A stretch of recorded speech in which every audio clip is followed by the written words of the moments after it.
Yes, I too will be brief. Of course, I must be thankful to the people of Bukom and Pleasant who allowed me to share another 2 minutes in the House. Yeah? You know, just another correction. The minority said that the upcoming events on Monday to determine whether the people, he said, and I think we need to correct it.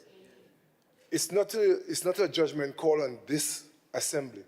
It's a judgment call on Mrs. Shamfa Kodjo-Lewis and Mrs. Ayanna Webster Roy. And I think the people of this country and the world need to know why they're going to the polls on Monday. It's not a judgment call on us. It's a judgment call on Tobago East and Tobago West. It's a judgment call that will determine whether or not we'll be debating differently, whether we'll get the funds we need, whether we'll get the respect we need, whether we'll be sleeping in the airport. These are the matters that are going to be addressed in the upcoming elections. I just had to clear that up, yeah? And he spoke, and I would say, and I hope the word is a good word, deceptively about members of this side enjoying up to $500,000 in per diem. I think that kind of language is misleading without the backing of facts. Yeah?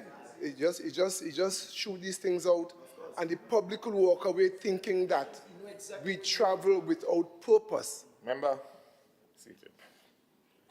Members, Minority Leader, when you were presenting, you were afforded the opportunity to be heard. I would appreciate it if you allow the member the opportunity. Thank you. Thank you. Yeah, and it could appear as though that we people are just carrying on loads of monies which are not correct. It's not correct. If he needs to make statements as these, he should back it up with some kind of facts. And I looked at the document that was shared during the conversation in the House, and the minority councillor spoke to a question. And I was looking at the same question. And I want the House and the world to listen to the question carefully, right? Can the Secretary provide a list of all the farmers in all areas of agriculture, disaggregated by village, type of produce, and quantity produced annually? The guy who plants one flavor pepper tree could consider himself a farmer because he's registered. He could consider himself a farmer. Yeah? He might have had an acre when he got his badge.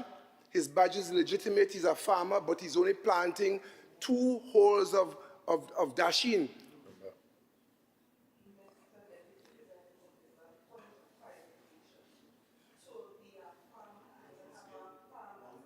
There are certain requirements that must be fulfilled. Whether you have five herd of sheep or what acreage, but there's a specific definition for a farmer.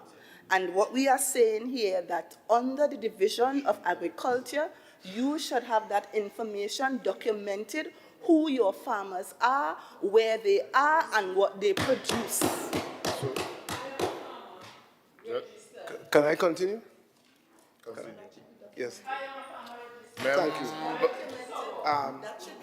Members, member for Goodwood, Mount St. George.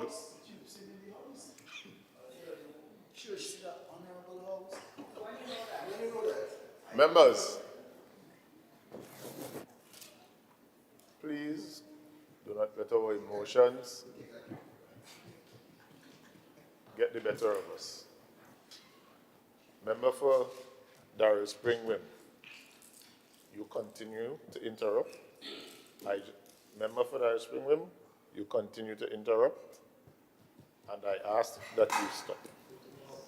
Members, member for Goodwood Mount St. George, I ask you to control your emotions.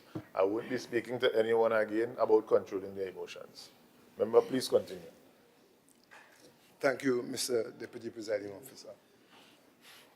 The definition of a farmer should not take us long to figure out. I think I'm a registered farmer also. I have my badge, I'm legitimate. I have a few banana trees, a few plantings. Acreage is minuscule. I'm a farmer. Yeah? And this question, just by its very structure, appears to put so much stress on the entire division of agriculture, just to get this information together. So the point I'm getting at is, Mr. Deputy Presiding Officer, is one of the reasons these questions take so long to answer is that the minority needs to do some kind of research in how to get the questions pointed and to get them to a place where they are easily understood, and so the answers could be forthcoming.